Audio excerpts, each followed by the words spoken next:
En el nombre del Padre, y del Hijo, y del Espíritu Santo. Amén.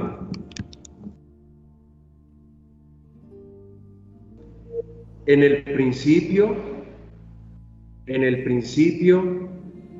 era la palabra, y la palabra era Dios, y la palabra estaba junto a Dios. Ella estaba en el principio junto a Dios. Todo fue hecho a través de ella, y sin ella nada de lo que ha sido hecho fue creado. En ella existía la vida, y la vida era la luz de los hombres. La luz resplandece en las tinieblas, pero las tinieblas no la recibieron. Palabra del Señor. Gloria a ti, Señor. Gloria al Padre, y al Hijo, y al Espíritu Santo. Ahora en el principio, ahora y siempre, por los siglos de los siglos.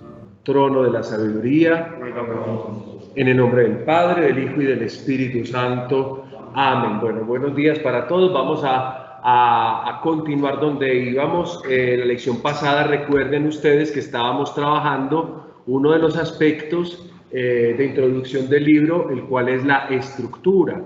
Posible estructura que siempre algo que yo construyo, pero que decíamos la vez pasada, tiene la gracia de que muchos coinciden porque parece que es una estructura estable y sus problemáticas. Entonces nosotros nos encontrábamos acá mirando la posible temática, como pueden ver, no todos en pantalla, pero enseguida van a ver todos en pantalla eso. Esa temática que estamos elaborando la concluimos hoy en esta clase, e inmediatamente concluyamos, si da tiempo pues hoy obviamente, vamos a viajar desde ya al primer capítulo de la obra. Por eso he iniciado esta lección con el primer pasaje del Evangelio. Puede, queridos muchachos, que no alcancemos, pero en todo caso, por, como se dice, si las moscas, entonces he querido entronizar de una vez la palabra en su punto. Ahora, vamos entonces a tener las Biblias muy abiertas porque hoy vamos a viajar por toda la Biblia. Vamos a hacer un ejercicio con los textos bíblicos, voy a hacer preguntas, vamos a estar hablando todos, entonces les voy a pedir que estén muy pendientes porque a unos y a otros, pues unos y otros tendrán que responder, otros obviamente intervendrán en el momento que lo crean justo. Vamos entonces a mirar esta presentación. Le pido el favor a David, ¿se puede ver la presentación en las pantallas de ustedes? Sí, padre. Sí, padre. Bueno, y aquí también. Empecemos entonces con la posible estructura de la obra y las problemáticas. Bueno, ya lo habíamos dicho, yo no me voy a detener a decir todo lo que dije esa vez, pero recordemos que la mayor parte del tiempo podríamos definir la estructura tal como la dejamos la semana pasada. Entonces estamos haciendo una radiografía del cuarto evangelio. Término, obviamente, es un término metafórico, implica ver, como en una radiografía, lo que hay adentro. Sí, hay como una base, un andamiaje, algo sobre lo cual las otras cosas se apoyan. Y habíamos dicho que entonces el primer, digamos, lugar o espacio o la primera parte de este andamiaje la encontramos en el primer capítulo, versículos del 1 al 18, que ha sido llamado por muchos el prólogo. Luego encontrábamos una grande segunda parte que definíamos como aquello que está constituido entre el capítulo 1, versículo 19, hasta el capítulo 12, verso 50, identificando en el capítulo 12, versículos 37 al 50, un epílogo, como quien dice, una conclusión a toda esa parte. O sea, estructuralmente hablando, hay un elemento que nos dice hasta aquí llegamos.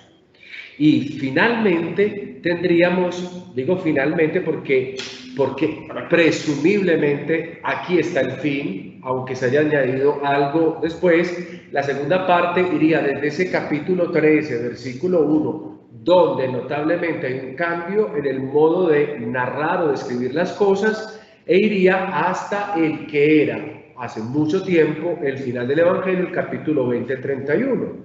Determinando como epílogo los dos últimos versos, el 30 y el 31 de ese capítulo 20. Dicho esto, entonces nosotros tendríamos aquí, digamos, el Evangelio. en el tiempo, y aunque muy antiguo, porque el capítulo 21, ya lo había dicho yo, es algo muy antiguo, en los manuscritos antiguos encontramos el capítulo 21 incorporado, todavía nos queda faltando pruebas como como digamos, se sabe que es un apéndice, se sabe que es algo añadido por su narrativa, por su descripción, aunque el vocabulario es de la comunidad joánica, aparece el discípulo amado, y en un escenario muy simpático, porque recuerden que es el escenario del mar que no encontramos en el cuarto evangelio en otro momento. En cambio, sí lo encontramos en los sinópticos. Volviendo a la idea de los primeros discípulos como pescadores, cosa bien significativa para mí. Lo digo ¿por qué? Porque es como, si me permiten, voy a decir una cosa tonta, hipotética y que no se puede probar, es como si la comunidad joánica, habiendo leído los otros evangelios, encontrasen significativamente con la historia de los pescadores que se convirtieron en los primeros discípulos del Señor, y en cambio en su evangelio, en el que nace en el seno de su comunidad, ese origen parece que se sabe que son del norte, porque en el primer capítulo se les ubica en el norte. Ustedes lo podrán leer y lo podremos estudiar en un momento determinado, pero no sabemos nada más. Es decir, por ejemplo, Pedro aparece en el lugar donde Juan bautiza. Aparece su hermano Andrés y lleva a Pedro. Entonces no tenemos una llamada a un pescador, no sabemos de ese indicio. Entonces pareciera que el último capítulo intentara como un poco reconciliar las tradiciones, intentando al mismo tiempo pues poner un topos, un lugar común, es decir, el lugar de la pesca. En donde estaban pescando, nos dice el texto, en el lago de Tiberíades. No, nos ponemos como al lugar de inicio, pero no del cuarto evangelio, sino al lugar de inicio de los evangelios sinópticos. Entonces, ese tipo de cosas y otras que yo obviamente no digo ahora porque creo que nos dará tiempo para poder afrontar este texto, dan a entender que no es parte del evangelio in primis, pero en todo caso hay un vocabulario que sí evoca al cuarto evangelio. Por ejemplo, el uso del término amor en sus diferentes dimensiones, el ágape. Recuerden cuando le dice Jesús a Pedro, Pedro, ¿me amas?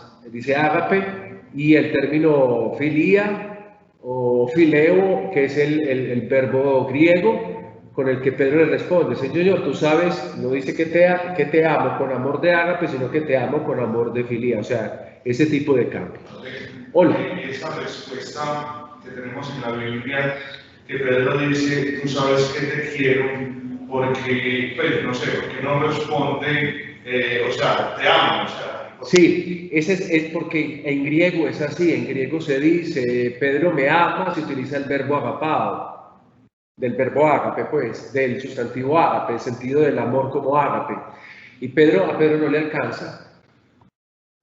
A Pedro sí lo quiere, pero tampoco es que lo ame, o sea, no en ese sentido. Y es una cosa bien interesante, aunque no lo vamos a tratar todavía, pero ¿qué significa que a uno le diga, por ejemplo, la mamá, que le diga a uno, hijo, yo te amo, y uno como que no es capaz, entonces le dice, yo te quiero? Es decir, crea como una diferencia, no que el querer no sea amor, pero es un amor diferente. Lo interesante del texto es que en todo caso, aunque estamos hablando estamos en la introducción, pero quiero decir porque lo interesante de esto es cuál es el papel de Pedro. Porque todavía no se había hablado del primado de Pedro en el Evangelio de Juan. Pedro tiene un papel muy protagónico en el cuarto Evangelio también, en algunos momentos, pero su primado ¿cuál era? Y ese es un pasaje detonante con Pedro, porque prácticamente todo se reduce a Pedro, excepto los últimos momentos. Y que a pesar de todo el Señor le confíe lo que más ama, a pesar de que Pedro no lo ama como es amado por Jesús. Bueno, llegaremos a ese punto. Entonces, miren, nosotros tenemos una estructura, y en esa estructura entonces, al haber recibido ese último punto, entonces decimos que hay una tercera parte que al mismo tiempo funge como epílogo de toda la obra del capítulo 21. Y a nosotros nos llega así. Existen, y yo quiero recordar esto porque de pronto a ustedes se les puede perder eso de mente, dos tendencias en la investigación. Bueno, realmente son más, pero generalmente hemos escuchado dos tendencias en la investigación literaria para todo tipo de obra, no solo para la de las Sagradas Escrituras. Hay una investigación de tipo diacrónico y hay una investigación de tipo sincrónico. Yo quisiera, como para que recordásemos, en todo caso estamos en tercero de teología, cuarto, no sé cómo sea la distribución de cada uno, quisiera preguntar que los del San José me digan, por ejemplo, qué es sincrónico, y los que están acá y Humberto, que es diacrónico. Por intuición, por lo que han escuchado, porque estoy seguro de que en algún momento han escuchado eso, traten de definir para que entendamos cuál es el camino que yo tomo, por ejemplo, interpretativo. A ver, Juan Pablo. Habla duro porque recuerda que ellos no logran escuchar. Lo que yo recuerdo del estudio diacrónico, la palabra como tal significa a través del tiempo, diacronos. Ajá. Entonces es el estudio como a través del tiempo de los textos, sea literarios, sea sagrados. Okay. Hay especificar solamente algo, es en el tiempo cómo se formó el texto. Entonces nos importa saber si hay una mano, dos, tres, y dos autores, un autor, un editor, todo ese tipo de cosas. Y a veces, desgraciadamente, en ese estudio, a veces, no siempre se puede descuidar lo otro, que ya hay un texto tal cual y que tiene un mensaje tal cual.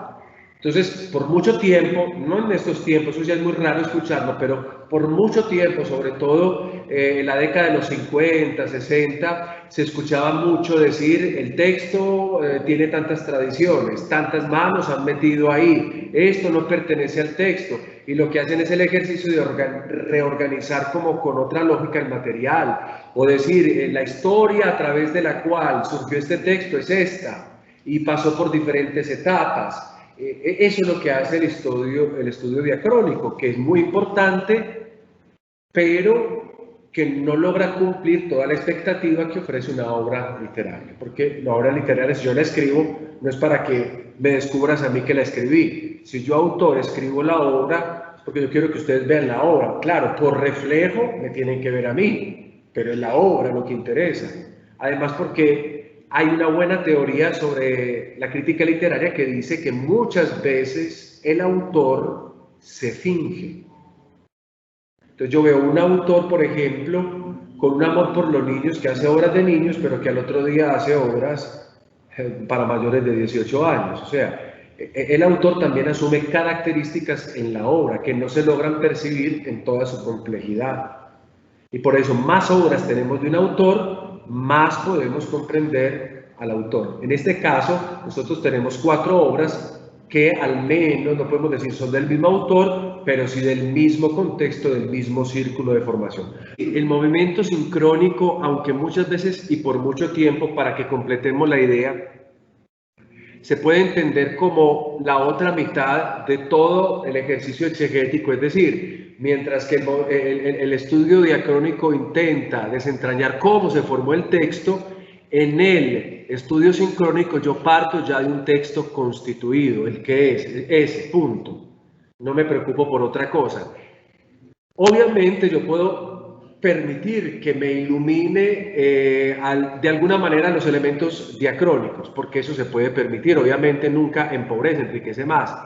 Pero el movimiento sincrónico aparece a partir del texto que recibimos en nuestras manos, así como viene, con sus errores y sus cosas, y busca incluso justificar por qué un texto a veces es repetitivo, porque a veces las cosas son como son, y métodos sincrónicos son muchos. Tenemos la narratología, por ejemplo, o sea, lo que ustedes conocen como el método narrativo.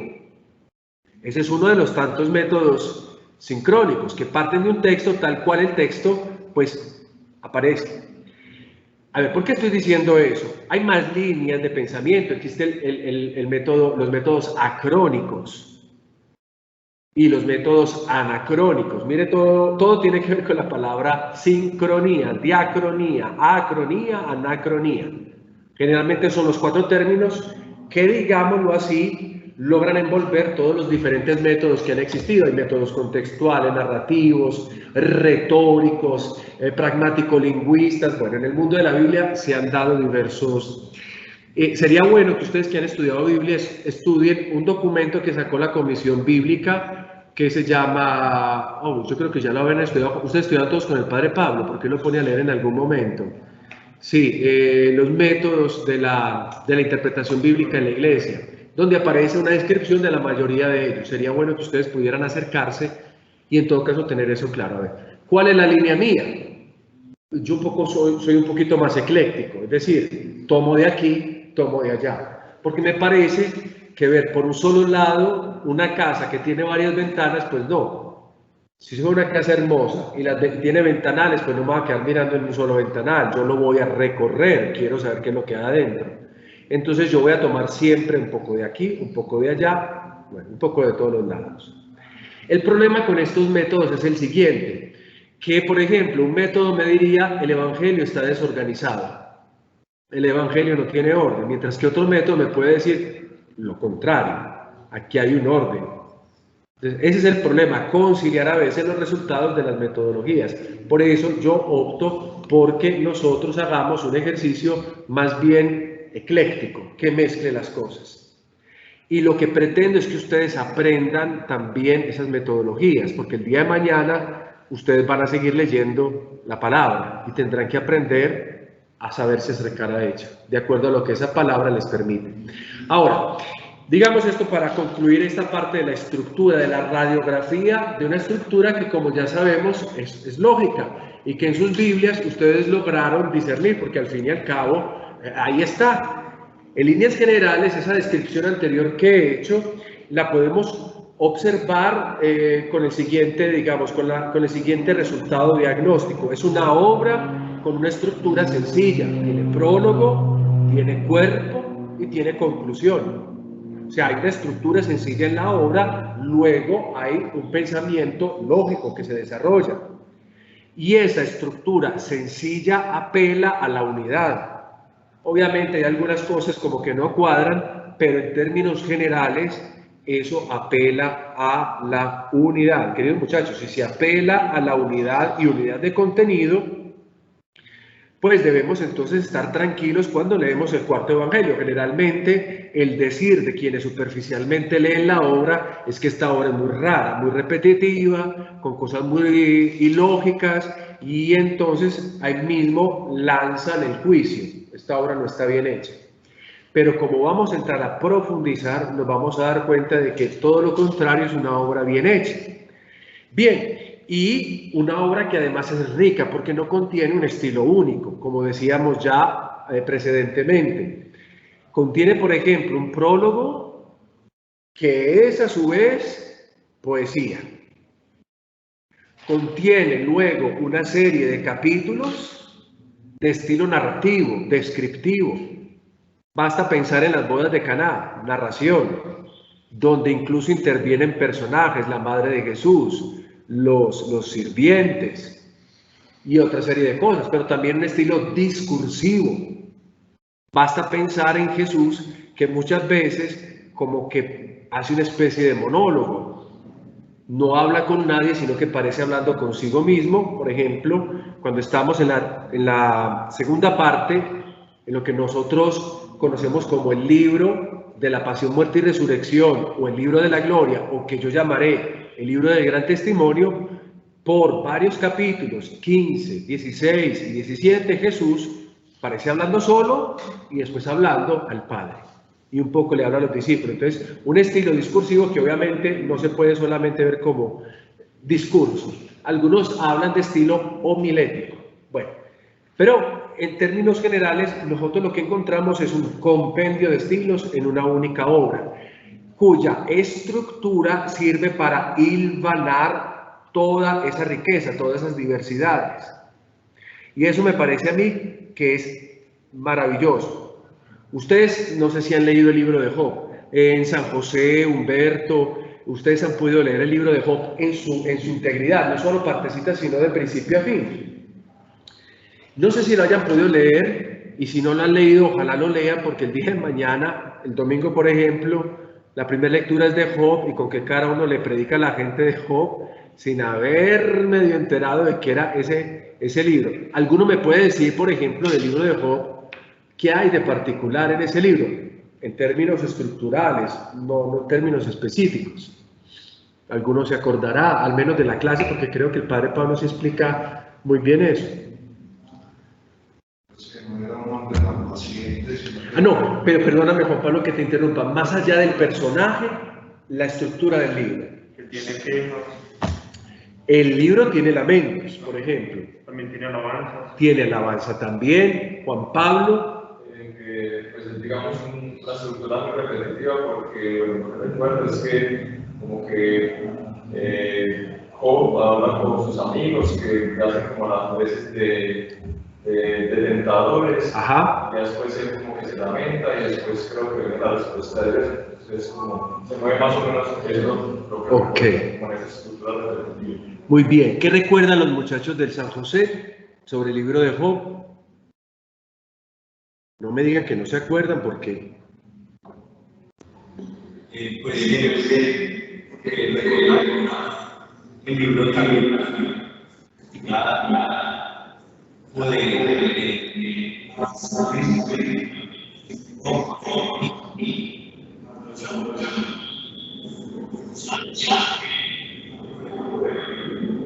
Ok, miren, hagamos un pequeño ejercicio, simplemente como por curiosidad.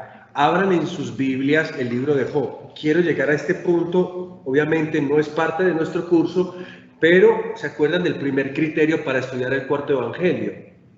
Tener al menos una incipiente sensibilidad literaria. O sea, saber qué es lo que estamos leyendo. Por eso hago este ejercicio. Abran por favor el libro de Job. Van a fijarse en el formato de sus Biblias en el primer y en el segundo capítulo. ¿Es justificado a la derecha o es justificado a la izquierda o es completamente justificado?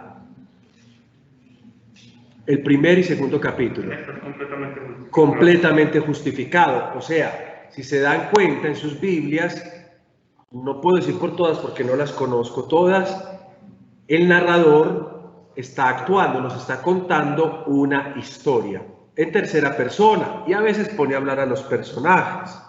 O sea, es una narración, un estilo. Vamos al siguiente, perdón hijo. Disculpe, padre.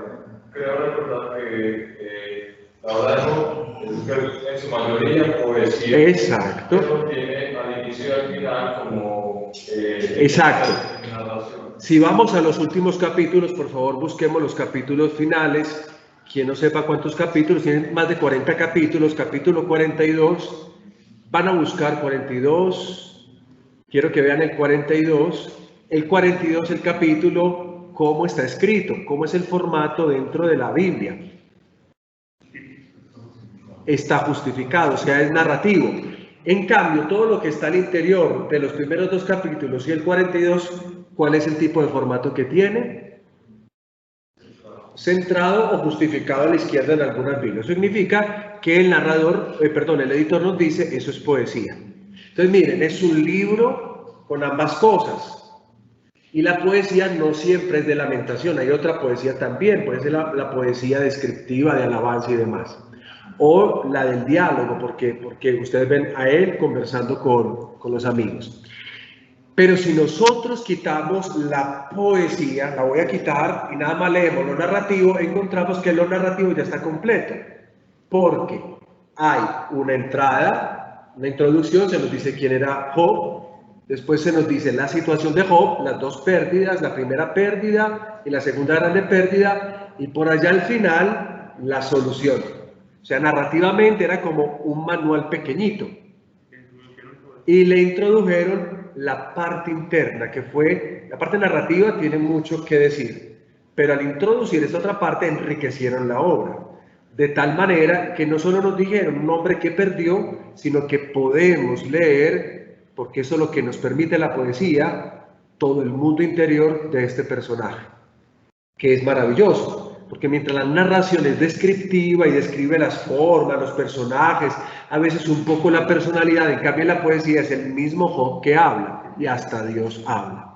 Entonces mira, aquí hay una sensibilidad literaria para decir que yo puedo hacer eso en el libro de Job, pero lo mismo no lo puedo hacer en el Evangelio de Juan, porque en el Evangelio de Juan todas las partes se reclaman.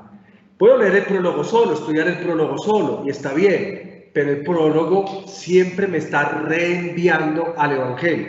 quiero hacer un ejercicio con ustedes para que se den cuenta. Por favor, abran el capítulo primero de Juan. Ya, Juan Pablo, te doy la palabra. Abran el primer capítulo de Juan, el versículo 5, por favor, que alguno lo lea. Del primer capítulo, el versículo 5. La luz brilla en las tinieblas y las tinieblas no la impidieron. Las tinieblas, o bueno, de esa manera, o también se traduce, las tinieblas no la recibieron. Si nosotros vamos más adelante, por ejemplo, muévanse hacia el versículo 11, y alguno que lo lea. Vino a los suyos, pero los suyos no lo recibieron. Vino a los suyos, pero los suyos no lo recibieron. Y bueno, para no demorarme mucho en esto, si leemos el prólogo, aparece una temática recurrente dentro de toda la obra. Si ustedes ya han leído el Evangelio, escucharán, por ejemplo, por allá el capítulo 8, los capítulos finales del primer libro, cómo se dice que algunos creían en él y otros no creían. Y de hecho que prácticamente hubo una especie de motín discipular, los discípulos, y él les dice a Jesucristo, si también ustedes se quieren ir, bueno, váyanse. Y ahí es donde surge esa bellísima profesión de fe del discípulo. Entonces miren, el prólogo necesita de lo otro y lo otro necesita del prólogo, de tal manera que comprendo lo otro por el prólogo, pero al mismo tiempo comprendo el valor de haber rechazado a Jesús, como lo describe la narración, por el prólogo, porque el prólogo me dice que no es simplemente un rechazo a lo humano, sino a la luz que ha venido exactamente al mundo. Entonces miren, en la obra de Juan se necesita, mientras que en Job uno podría de pronto hacer el ejercicio de separar las partes. Entonces, esto que digo yo nos dice a nosotros lo siguiente, nos dice que la obra, toda ella se necesita, que debe de estar ligada, aun cuando el prólogo nos parezca tan diferente al resto de las partes. Incluso, pese a que hemos determinado una estructura, como ya lo hemos venido diciendo, existen una serie de pasajes que verdaderamente intentan contrariar eso que estamos diciendo de la hilación del texto hilvanado. Hay una serie de pasajes que disturban el continuo fluir de la hilación, de la coherencia de la obra, y que los estudiosos han analizado y han ofrecido para esos textos diferentes soluciones o diferentes posibilidades, y nosotros tenemos que aprender de eso, porque es verdad, hay puntos que uno dice aquí, ¿qué rayos pasó? Perdón, voy a hacer una comparación muy tonta, era como cuando un seminarista, cuando digo seminarista quiero que recuerden que yo no les estoy diciendo nada a ustedes, les recuerdo esencialmente que yo fui seminarista, entonces como fui, los conozco y me conozco. Era el autor de Juan como un muchacho que tenía que entregar el trabajo el día de mañana y como le dijeron que era 25 páginas y solo lleva 12, tuvo que cortar, pegar y terminar.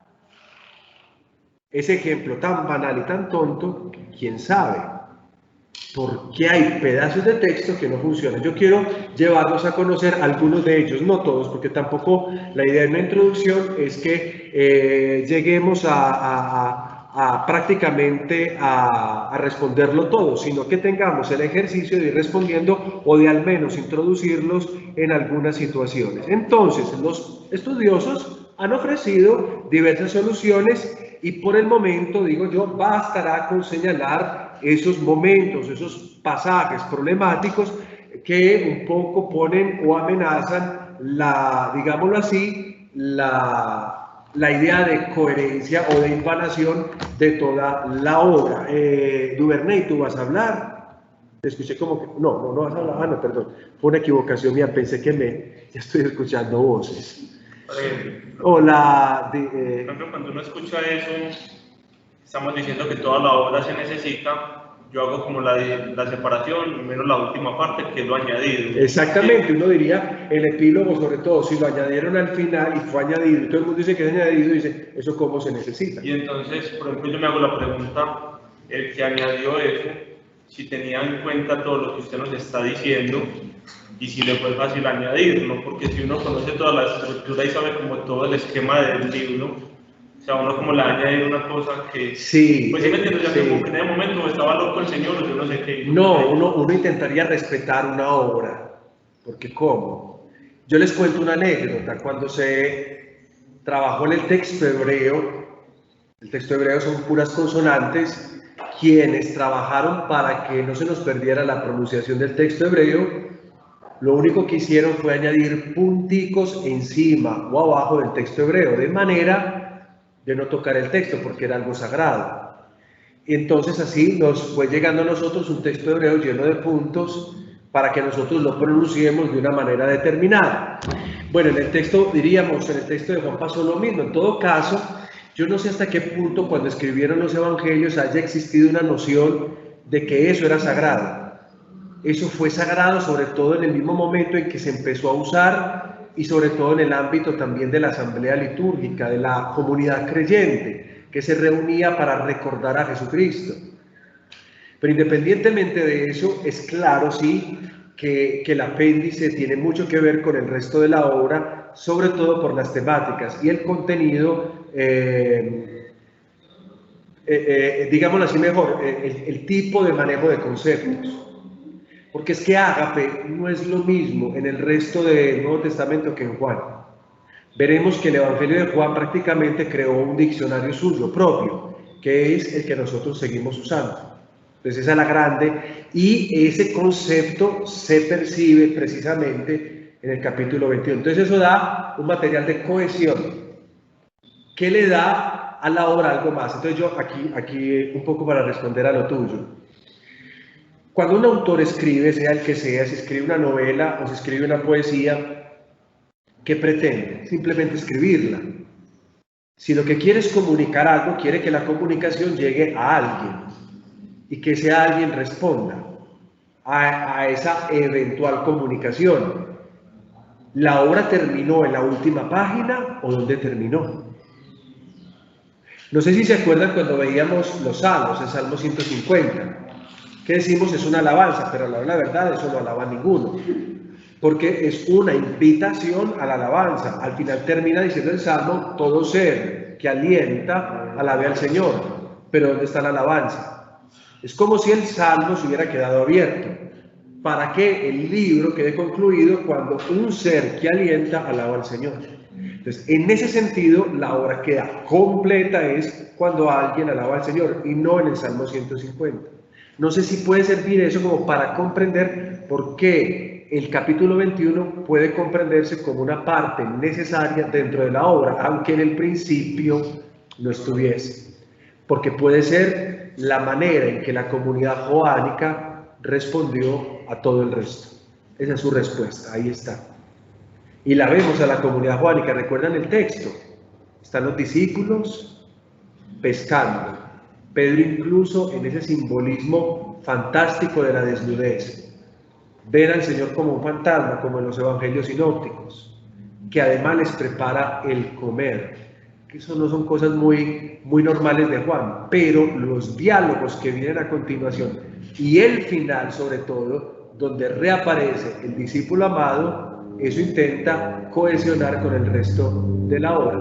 A mi manera de ver, es una cohesión interesantísima, no la mejor en cuanto que se amalgama completamente, sino que nos deja ver que es parte de la obra y al mismo tiempo no lo es. Y otra cosa, más o menos en qué tiempo se añadió este pedazo, porque yo me imagino que tampoco tuvo que haber sido mucho tiempo, porque si no ya no hubiera sido como aceptado de buena forma. No podemos pensar que sea muy posterior a la extensión de la obra del cuarto evangelio. No podemos pensar en siglo segundo, tercero y cuarto, porque los textos que tenemos, los manuscritos antiguos, contienen el capítulo 21. Pero hay que entender que los manuscritos antiguos que nosotros tenemos, los más antiguos, son de inicios del siglo IV. Y por eso, pues ya saliendo como el tema... Hablo un poquito más duro de pronto para los muchachos de... Las otras creencias religiosas, que a veces hablan mucho de que se añadió, que esto no es, que piensan de eso, porque uno hay veces cuando se pone a hablar como con ciertas personas, dicen, no, es que esto fue añadido, esto no es parte, que yo no sé qué, sí, como que no aceptan eso, o sí. ese libro fue aceptado así. es que es tan antiguo, este apéndice es tan antiguo que ni se percibe que haya sido añadido. O sea, ¿por qué se percibe? Pues porque, a ver, es difícil un poco explicar eso. Nosotros estudiamos algo que llama la crítica literaria o la crítica a textos, que significa que nosotros tomamos los distintos testigos o testimonios, lo que llamamos manuscritos, que son muchas cosas, leccionarios, papiros y demás, y tratamos de hacer esto. Esta es la Biblia, por ejemplo, que recoge, esta es la Biblia de Greek New Testament, de Greek New Testament. Si yo se las pasase, al menos en pantalla, ustedes van a ver que aquí hay un texto en griego y aquí abajo hay un aparato crítico. En el aparato crítico aparecen los manuscritos más antiguos. Por ejemplo, miren que son una cantidad de letras en griego, en hebreo. Esos son nombres, la manera como se clasifican los textos antiguos. Pero la cuestión es la siguiente, que en esos textos antiguos entonces aparece el apéndice. Entonces, el apéndice sigue siendo muy hipotético, pero es una hipótesis más por el sí que por el no. Y es que el Evangelio desde las tradiciones más antiguas llegó completico, llegó así. Habría que esperar de pronto un nuevo descubrimiento, como los que han sucedido con Qumran, que intentan un poco darnos cosas de más cercanas al tiempo. Pero yo recuerdo que la arqueología no tiene el papel de probar. La arqueología no es para probar. La arqueología es para ayudar a decir, es verdad, eso que pasó, que se narra, porque es que ya hay un primer testimonio, el literario. Entonces, la arqueología no pretende probar el testimonio literario, sino decir, hay elementos que dicen y que concuerdan con eso que se está diciendo ahí. O sea, porque la arqueología no tiene ese papel, digamos, apologético de las cosas. Ella pretende informar, decir, esto es lo que sacamos, esto es lo que hay, a cada uno con esa información haga lo que haga.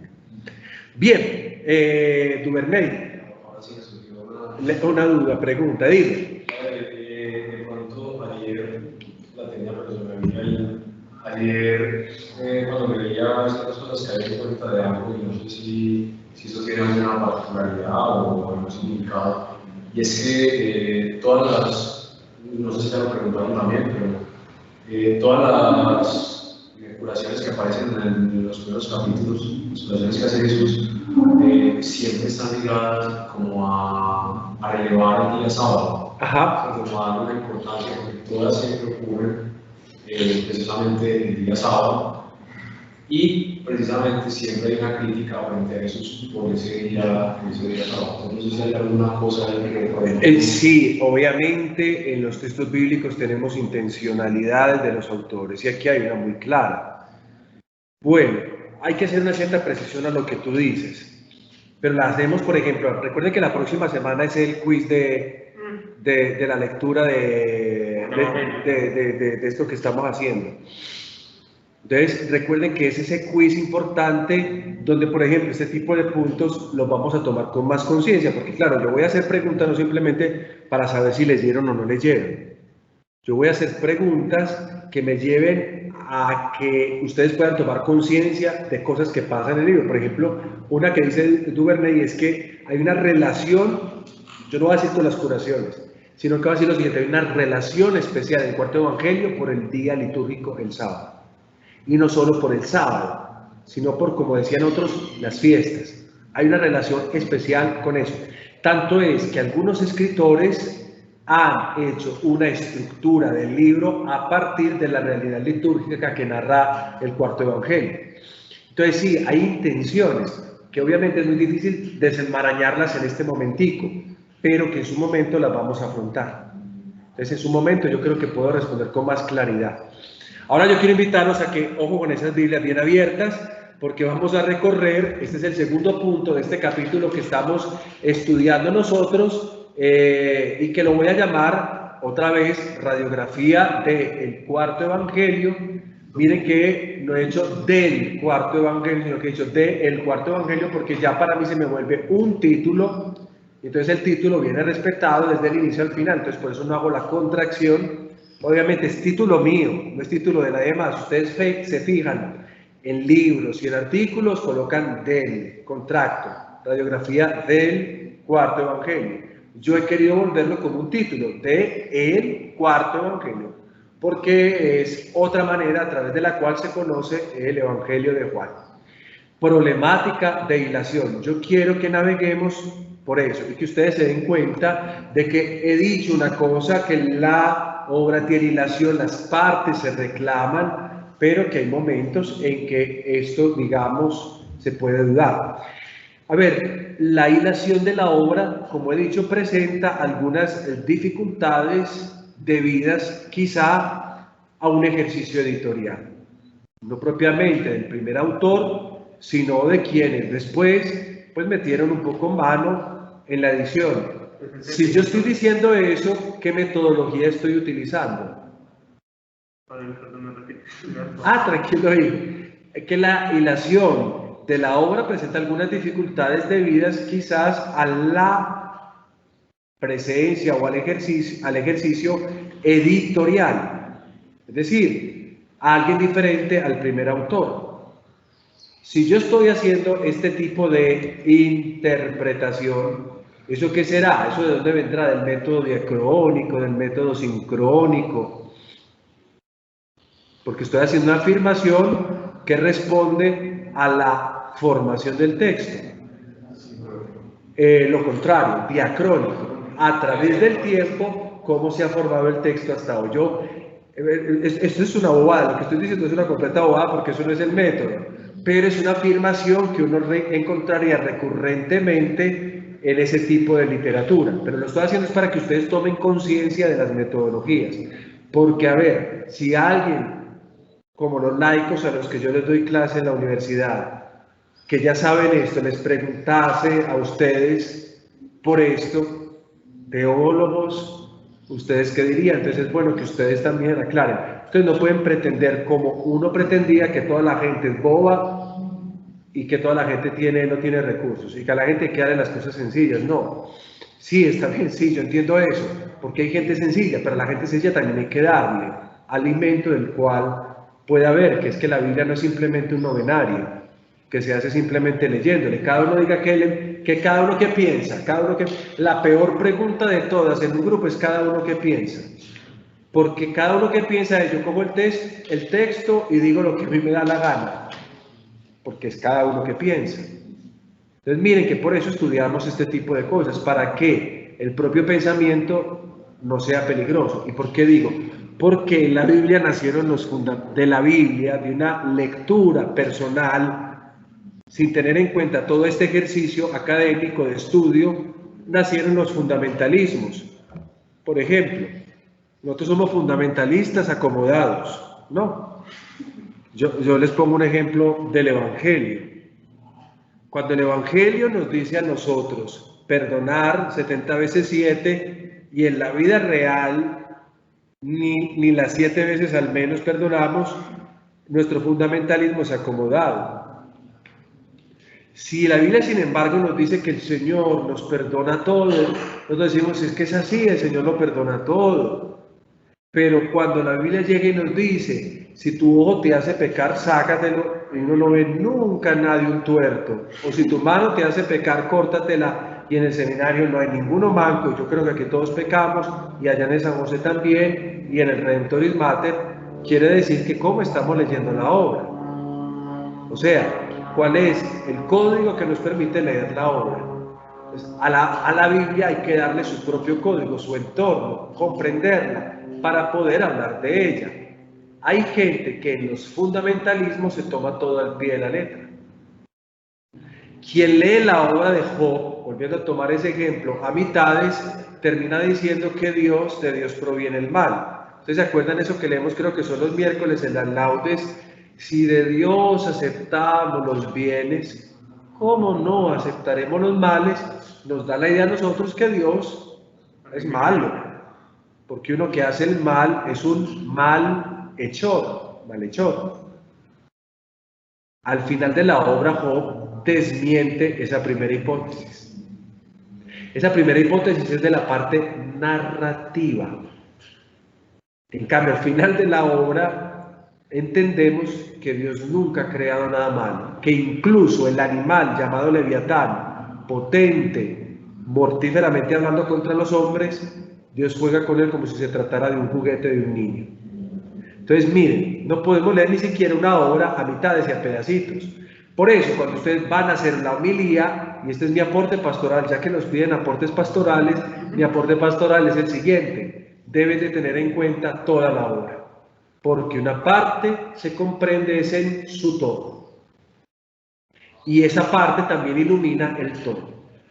Salir a hablar de un evangelio sin haber leído el evangelio es un pecado grave, es un engaño, y sucede porque hay muchos de ustedes o yo que hablamos de las palabras, de la palabra de Dios con una propiedad, pero nunca la hemos leído. Entonces es un engaño y es hasta pecado.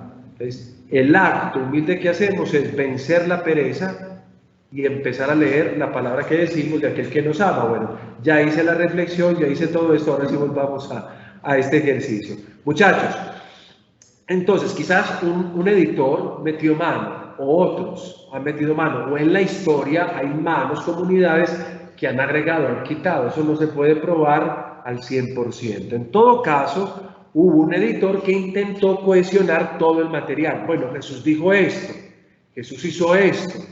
¿Cómo organizamos todo lo que dijo e hizo en un corpus que tenga sentido, que tenga hilación?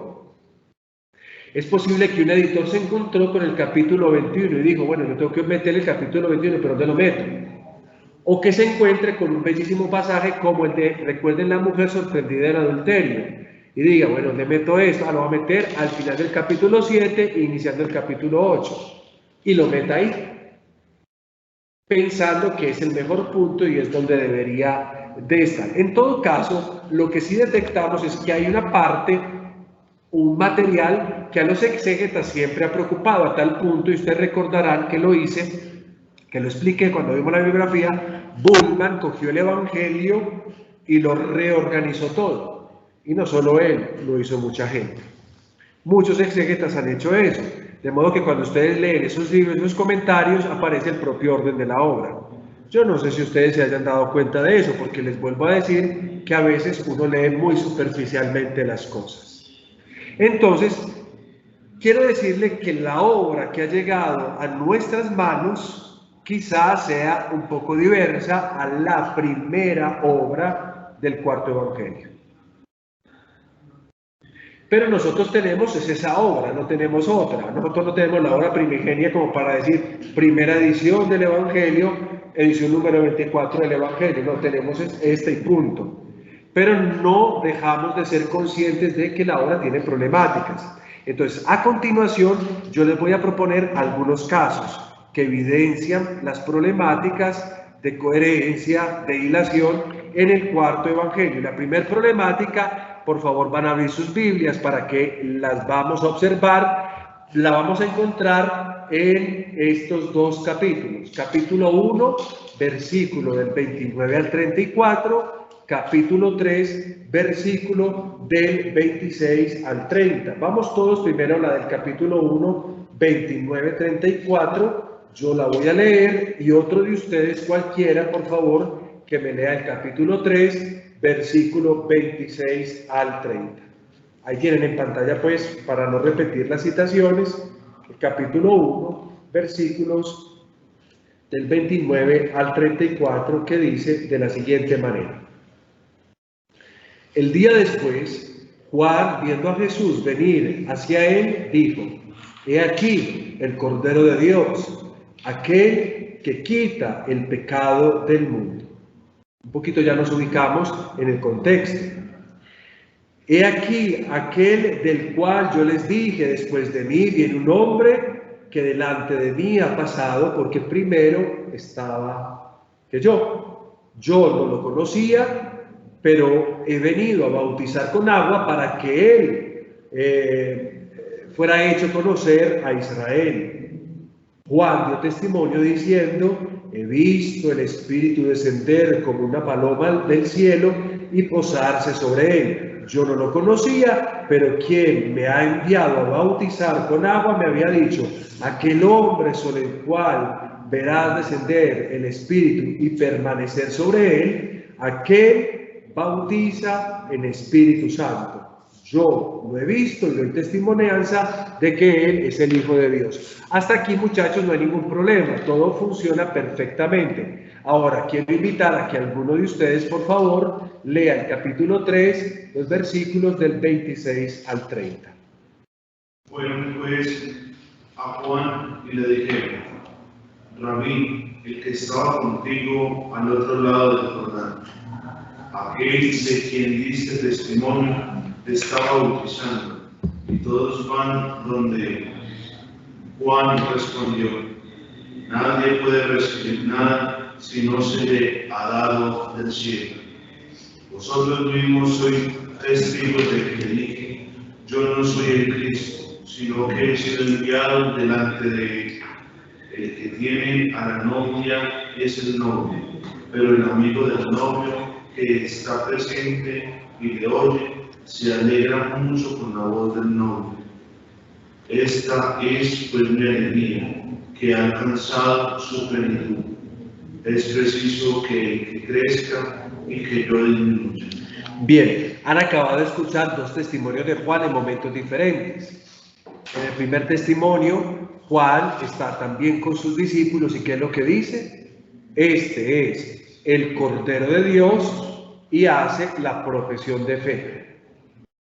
Pero muchachos, los discípulos de Juan el Bautista que estaban cuando éste dijo, es el Cordero de Dios, ¿por qué ahora en el capítulo 3 le están poniendo a Juan, este está bautizando, como diciendo, no tiene el derecho y no lo puede hacer?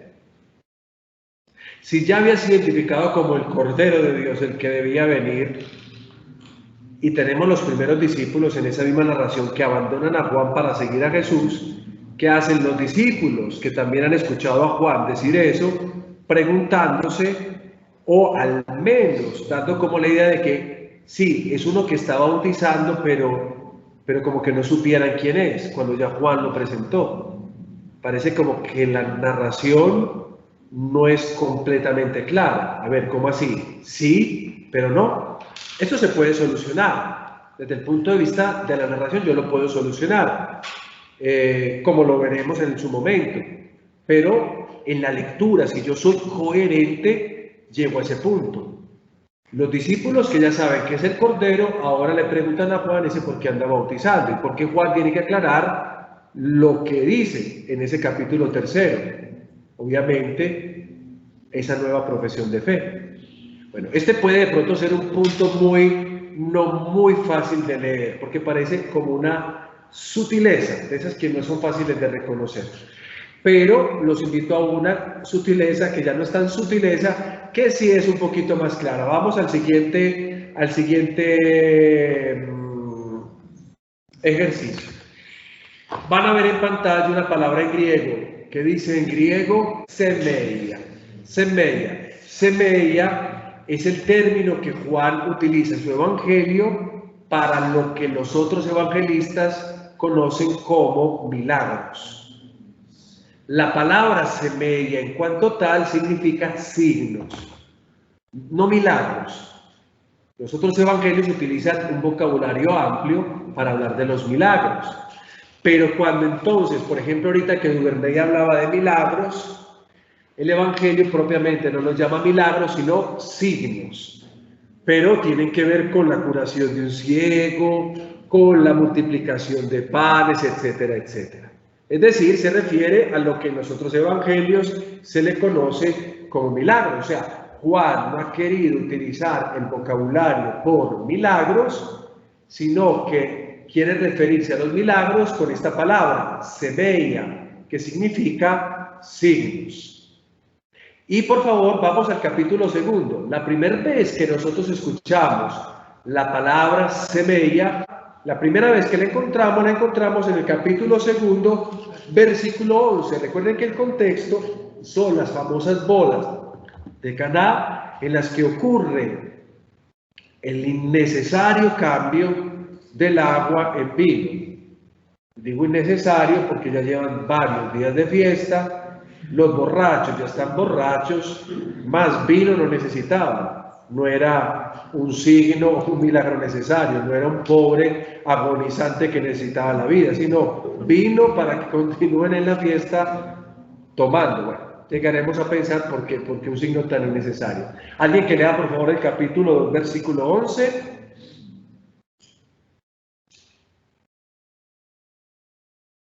Este fue el primer milagro que hizo Jesús en Caná.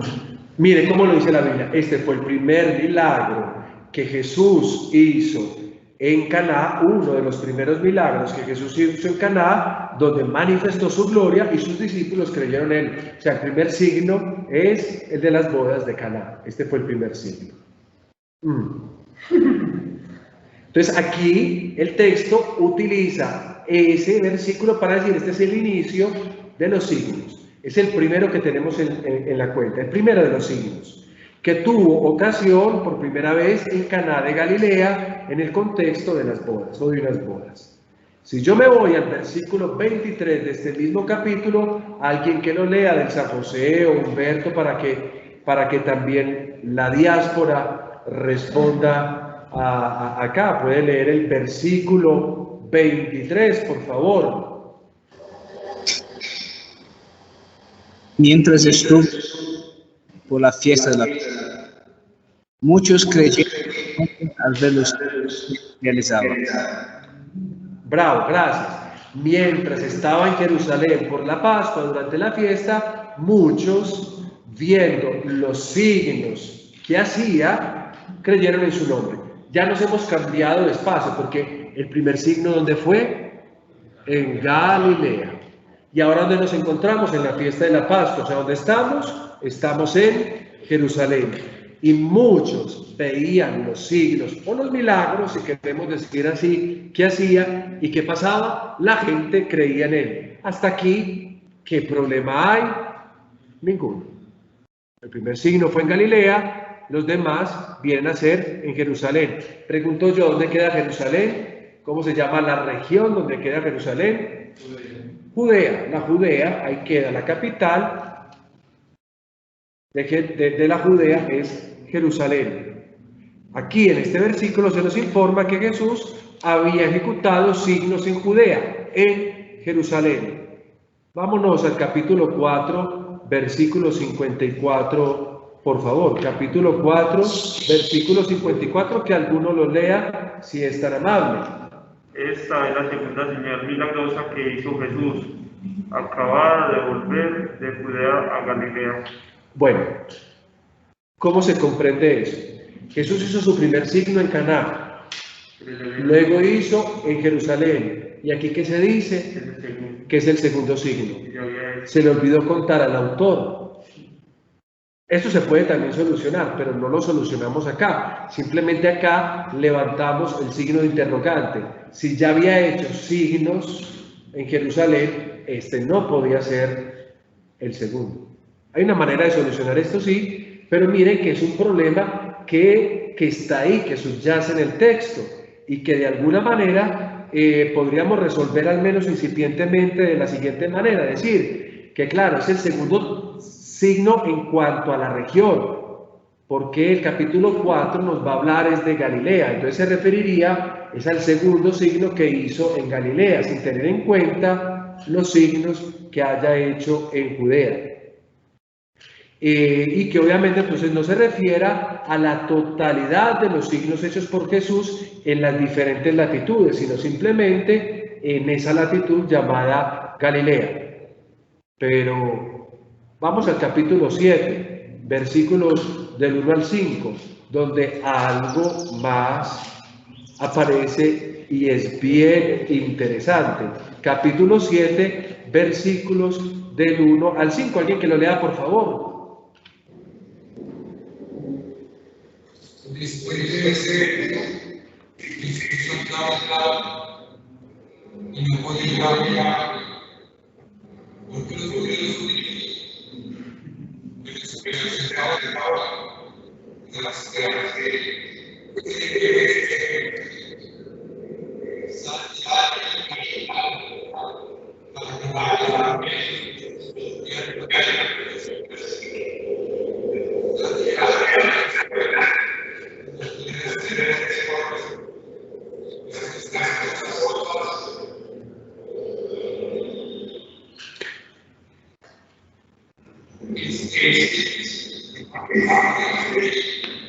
Bravo. Miren lo que dice el texto bíblico de interesante. Dice que después de estos hechos, cualquiera que ellos hayan sido en los primeros capítulos, porque estamos en el capítulo 7, o sea, los de antes, después de estas cosas Jesús no iba por Galilea, de hecho, no quería andar, dice, no quería ir por la Judea, porque los judíos querían matarlo. No hay problema hasta ahí, pero luego se dice, se acercaba la fiesta de los judíos, la de los tabernáculos o la de las chozas o tiendas, y los hermanos de Jesús le dicen a él, vete de aquí y ve en Judea para que también tus discípulos vean las obras, y utiliza el término semedia, milagros, signos, que tú haces. No sé si entienden la cosa por dónde va, para que vean ellos también, pero ya las han visto. En el capítulo 2 se nos ha dicho que a propósito de la fiesta de la Pascua, ya Jesús había no realizado uno, sino varios, indeterminados. Habrá sido una expulsión de un demonio, habrá sido una mini multiplicación de panes para unos 30, bueno, yo qué voy a saber, pero había realizado signos en Judea. Y en cambio, el capítulo 7, especialmente el versículo 3, nos habla de eso. Los hermanos le dicen, para que otros vean los signos, ve a Judea. Ven que hay cosas que como que no terminan de cuadrar, como que la narración le ha pasado algo, como que de pronto alguien, si metió la mano, no leyó bien lo que había antes. Bueno, tantas cosas pueden hablar de esta posibilidad, pero esto también se puede corregir a través de una interpretación que si llegamos, es difícil llegar a este capítulo, porque son 21 capítulos en el resto de un año. En Roma se estudiaba un curso que se dedicaba solo al capítulo 6, todo el semestre. Entonces ver 21 capítulos en un semestre, eso no es posible, como se darán cuenta con el prólogo, porque me demoraré un tiempo con el prólogo. Entonces, bueno, no va a ser fácil explicarlo, pero también puede tener una solución. Duvernay, ¿qué quieres decir tú? No sé si de pronto me adelanto un poco, pero esta es la de acá, este capítulo del que estamos, de más adelante, va a aparecer otra vez como la misma parte que aparece en la parte de Canaán. El tiempo no ha llegado todavía, o sea, vuelve a aparecer esa información. Eso forma parte de los elementos repetitivos. No solamente repetitivo, yo soy el pan de vida, yo soy el pan bajado del cielo, sino también esos otros elementos que parecen como estribillos en una canción y que son interesantes porque entonces conectan una obra con la otra. De manera, esos son los conectores. Cuando los vemos, no nos debemos extrañar, sino todo lo contrario, debemos intentar comprender que el autor quiere que veamos que hay un hilo, que evoquemos algo. O sea, si yo veo una frase que la encuentro o que la había encontrado ya en las bodas de Caná, puede ser que en ese capítulo 7 o el capítulo 8 el autor quiere que yo evoque eso primero, por una razón particular, y la razón la veremos más adelante, porque es un punto que veremos. Les propongo otros dos textos para que devolvamos en el tiempo. Por ejemplo, si vamos a leer otra vez, porque ya lo leímos, el capítulo 2, versículo 23, que era lo que decía que Jesús, a propósito de la fiesta de la Pascua en Jerusalén, había realizado muchos signos y que muchos habían creído en él. Leamos el capítulo 3, versículo 22. Capítulo 3, versículo 22.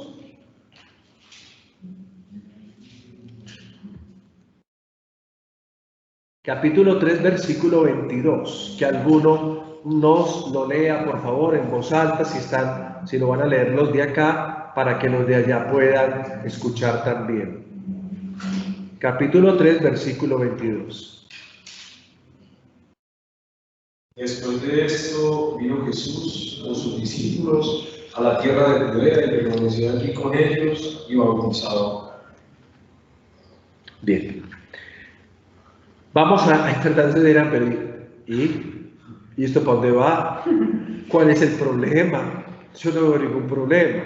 Bueno, superficialmente uno se podría quedar con que no hay ningún problema, porque la obra hay que leerla toda, lineal, en su conjunto. Por eso es que yo pido leer la obra no por pedacitos, porque cuando uno lee por pedacitos, uno digamos, hoy me leo un pedacito, pasado mañana me leo otro, entonces una vez ya no se acuerda, pero los detalles son interesantes. En 2:23, como lo he dicho yo, se encuentra Jesús en Jerusalén, que es la región de Judea, lugar donde sucede muchas veces el encuentro con Nicodemo en la noche. El capítulo 3 habla del encuentro con Nicodemo.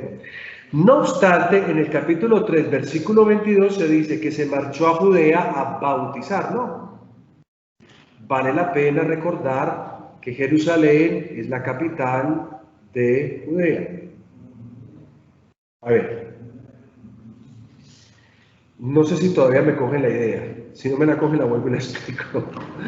Bueno, lo hago yo. Hola, ¿no me la coges? No. Bueno, Porque por lo menos una cosa que se me surge ahorita en relación a esa comparación es que por lo menos Jericó está muy cerca de Jerusalén. Entonces se podía caminar, si es una cuestión geográfica, no es tan lejos de la zona donde se bautizaba Jerusalén. Se podía caminar y ir y hay una cercanía. exactamente, mira, en 2:23, como viene el texto diciendo, pues Jesús está en la Pascua, vuelvo a repetir, en la fiesta donde iban muchas personas que creyeron cuando lo vieron realizar, obviamente, signos. Cuando llego al capítulo 3, recuerden que está dedicado al encuentro con Jesús y Juan, pero también al encuentro con Nicodemo, en el versículo 22, que se trata precisamente 3:22 de ese encuentro con Juan el Bautista, se dice, después de estas cosas, de lo que ha hablado con Nicodemo, Jesús se fue con sus discípulos a la región de Judea. O sea, está en Jerusalén, que es Judea, pero se va a ir a la región de Judea. La cosa es, o no sé de geografía, como suele suceder cuando yo hago el examen de geografía, que uno dice, ¿dónde está Judea? Nadie reconoce. ¿Dónde está Jerusalén? La reconocen. ¿Y dónde queda Jerusalén? Y ya no se sabe. Puede pasar eso. Entonces, hay un dato que no como que cuadra, pero ¿cómo así que se fue para Judea? Porque es que estaba en Judea. ¿Qué quiere decir el autor? Quería el autor indicar que Jesús bautizaba era por fuera de Jerusalén. Para no decir que Jesús estaba bautizando en Jerusalén, un poco lo que dice Humberto, o sea, el lugar no es Jerusalén donde bautizaba, sino por fuera de Jerusalén. Eso era lo que quería decir el autor. Lo podría haber dicho pues de otra manera un poco más clara, porque realmente estaba en Judea, no se tenía que ir a Judea, estaba en Judea.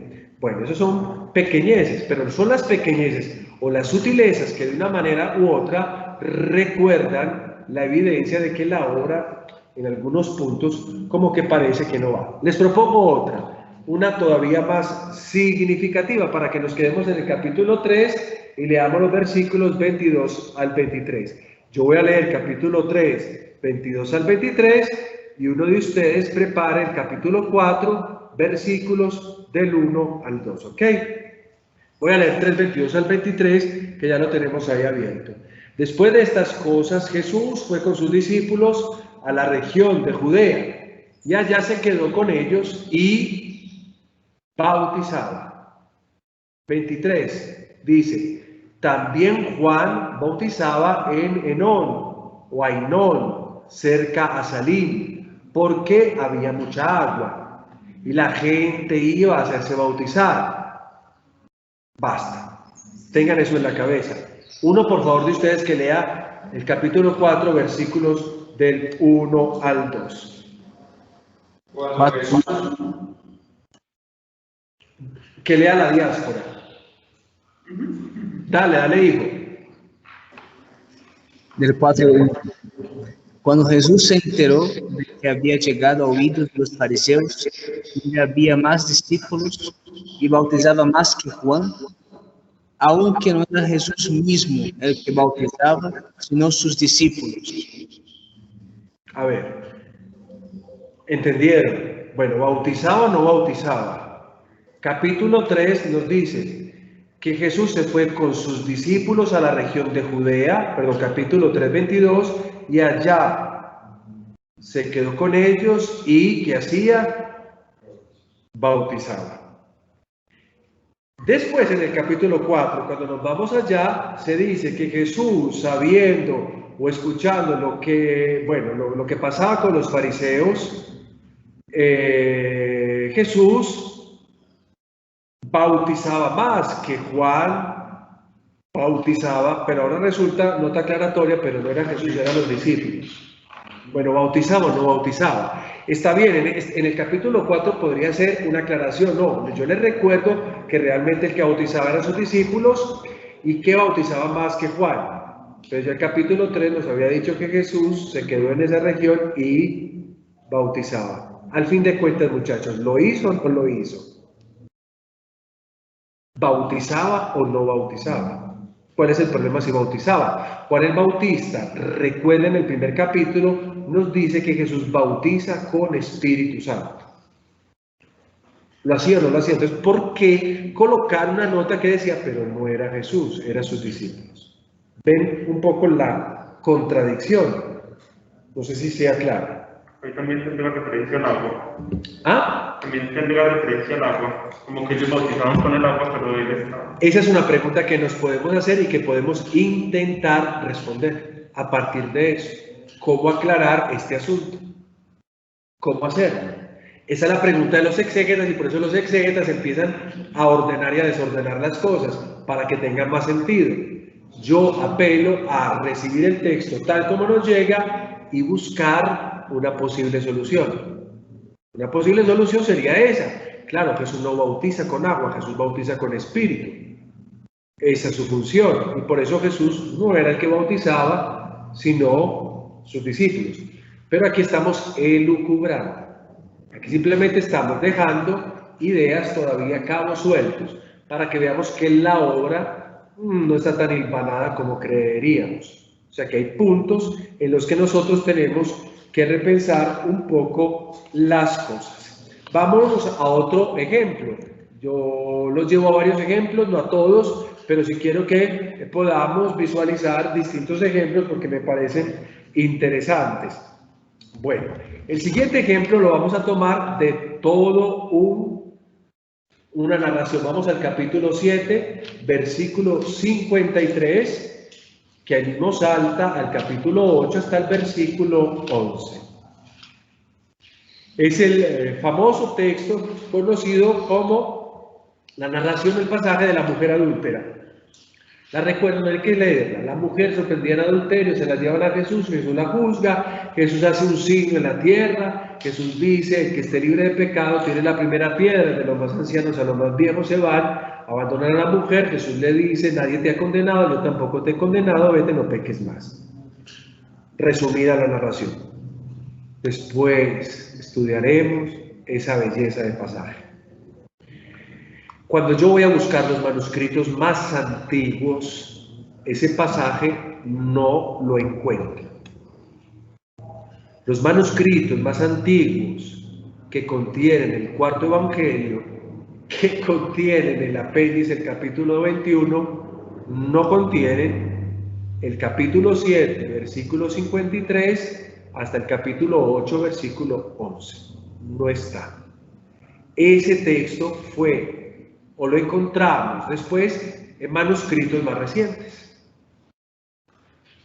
Parece, o seguramente no perteneció a la obra original, aunque tenemos que decir, nació también en un estadio muy antiguo, porque tenemos manuscritos, no los más antiguos, pero manuscritos antiguos que así nos lo traen. Y era una narración que tenía un valor preponderante, parece más de los sinópticos por el estilo narrativo que el de Juan. Y de hecho les voy a demostrar una cosa que pasa ahí, que nos hace pensar más a nosotros que la cosa no está bien ahí. A tal punto que hay un problema, los manuscritos a veces lo encontramos ahí y otras veces lo encontramos en otro momento del Evangelio. O sea, los manuscritos no sabían dónde ponerlo, los que escribían, uno lo dejaron ahí, la mayoría, y otros lo ponían o más adelante o más atrás. Los autores, los exégetas, algunos lo quitan, otros lo ponen en otro lugar, porque consideran que no debe de estar ahí. ¿Por qué consideran eso? Vamos al capítulo 7 todos, por favor, y más o menos vamos a entender qué está pasando en el capítulo 7. En el capítulo 7 todo comienza también a propósito, está conectado con lo del capítulo 6, que era lo de la multiplicación de panes y demás. Recuerden que en el capítulo 6 al final estaba la problemática de que muchos de los discípulos, después de haber escuchado a Jesucristo, decían que era un lenguaje duro y entonces querían abandonar la obra, se querían ir.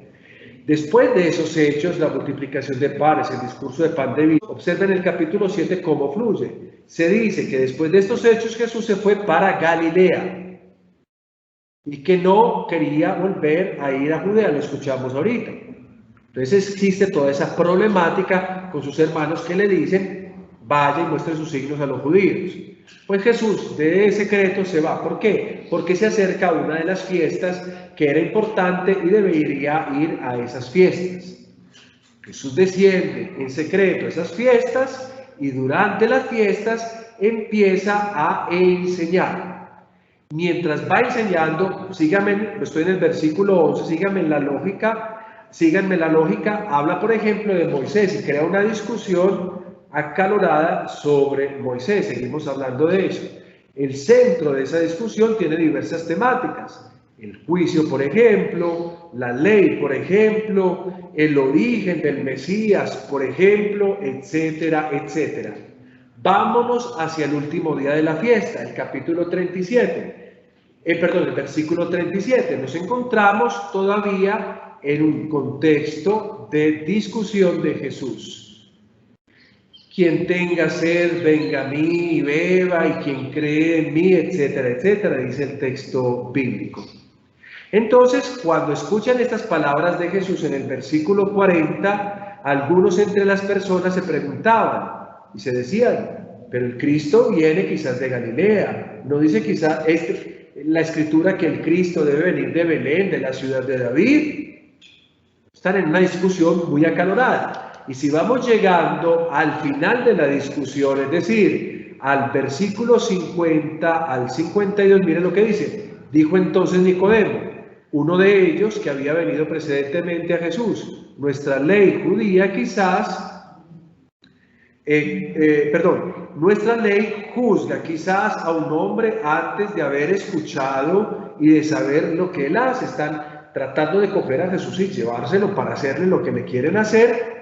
Y ellos respondieron, ¿eres tú quizás de Galilea? Peleando con Nicodemo, estudia y verás que un profeta nunca surge de Galilea. Miren, la discusión ahí terminó. Trasladémonos inmediatamente al capítulo 12, al versículo 12 del capítulo 8. Omitamos el pasaje de la adúltera. ¿Y qué dice? De nuevo Jesús les habló. De nuevo Jesús les habló.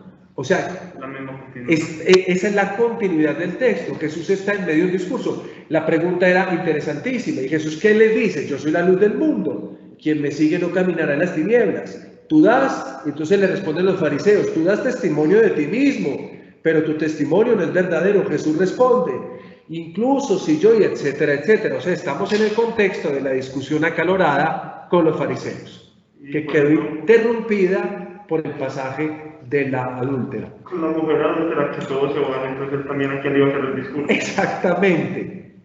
Pero en todo caso, ubicado ahí también tiene un sentido, y ese sentido lo estudiaremos en su momento, porque alguien lo ubicó ahí, lo quiso ubicar ahí. Seguramente alguien pensó, tengo que ubicar a Jesús en el templo, porque estamos en una discusión a propósito de él, y entonces lo voy a poner ahí. Pero ven que el hilo conductor se rompe, ¿ok? Entonces aquí tenemos una tradición muy bella, porque el pasaje de esta mujer merece casi que un apartado. Entonces me imagino que era una tradición que revoloteaba en medio de la gente. ¿Y qué hacemos con ella? Hay que dejarla, hay que ponerla para que las comunidades la celebren. Duvernay.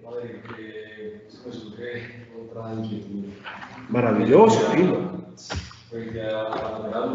Sí. Porque pues, es que tienen una relación laboral obviamente con el pasaje de Betania, pues, con María, la de Esa fue una situación que, por ejemplo, quedó en la patrística encontrando mucho esa mezcla. La mujer adúltera era María Magdalena, y María Magdalena era la María que estaba con Jesús en la... Ese tipo de preguntas han venido sobre todo a reflexionarse ya más científicamente en este tiempo. Para algunos sí, porque hay una referencia dentro del Evangelio que dice es a la mujer de la cual fueron expulsados tantos demonios. Y en esta mentalidad moralista que nosotros tenemos casi siempre, cuando decimos mujer pecadora, pensamos es en adulterio, como si uno pecara solo en esa parte del cuerpo y de la vida. Es muy difícil. Personalmente, yo pienso en diferentes tradiciones y en diferentes personajes. No los junto todos, porque lo hace más rico. La pobre María Magdalena es la que sale más librada, prostituta, y dígale todo lo que quiera más a esa pobre mujer. Sí, tendría 7 espíritus inmundos, pero necesariamente es el espíritu de la lujuria. Podría ser otra cosa. Entonces, no es posible responder con claridad, porque los textos no nos dejan indicios para hacerlo. De hecho, la primera tendencia es mezclar los personajes. ¿Por qué no decirnos que esta era María Magdalena? ¿Por qué no decirlo? Porque en otros textos la presentan. ¿Por qué no hacerlo ahora? Bueno, vamos a concluir en estos últimos 3 minutos con un momento bien interesante en el que parece que Jesús se volvió caprichoso. ¿Alguno, por favor, que lea el capítulo 13:36? Le voy a pedir a Humberto que lea mejor el capítulo 13:36. Le voy a pedir el favor a a Cristian David, porque Daniel leyó ahorita, que lea el capítulo 14, verso 5, y le voy a pedir el favor a Juan Pablo Castañeda, que lea el capítulo 16, versículo 5. Ustedes van a escuchar y se van a dar cuenta del problema. No tengo mucho que decir. La verdad, basta escuchar esto y ya no hay mucho que decir, pero es bueno que ustedes conserven una de estas problemáticas. Ahora, entonces comencemos con Humberto. Por favor, haz el capítulo 13, versículo 36. 13:36. Escuchen con atención. 13:36. Simón Pedro dijo: Señor, Jesús les dijo: ¿a dónde yo voy, puedes seguirme ahora? ¿Me seguirás más? Bien. La pregunta es interesante porque le dice Simón Pedro, oh Señor, ¿a dónde vas? ¿Qué responde Jesús? Yo, ¿a dónde voy? Tú no puedes ir. ¿Pero qué preguntó Pedro? Preguntó, ¿a dónde vas? Vámonos al capítulo 14:5. David, Cristian David, por favor, ¿lo lees? Señor, podemos conocer. Ahora es otro, Tomás, el que le dice, oh Señor, no sabemos a dónde vas. No sabemos a dónde vas. Dejémoslo ahí. Y ahora concluyamos con Castañeda, que dice el capítulo 16, versículo 5. Pero ahora me voy donde aquel que me ha enviado, y ninguno de vosotros me pregunta, ¿a dónde vas? Pero ¿cuántas veces preguntaron esos pobres hombres, ¿a dónde vas? Y este parece formador, ¿no? Formador que te dice, a ti eres casa sola, caminas solo, no pides citas a los formadores, y tú en todo un semestre hasta 3 citas pides, eres intenso, llega el tiempo de las juntas y te dicen, usted es casa sola, no pide cita a los formadores, pues el formador. Pedro en un capítulo, Tomás en otro capítulo, y ahora diciendo, me voy al Padre y no me preguntan a dónde voy. Bueno, hasta aquí la clase de hoy. Yo les agradezco toda la atención a ustedes y nos vemos, si Dios así lo quiere, en la próxima clase.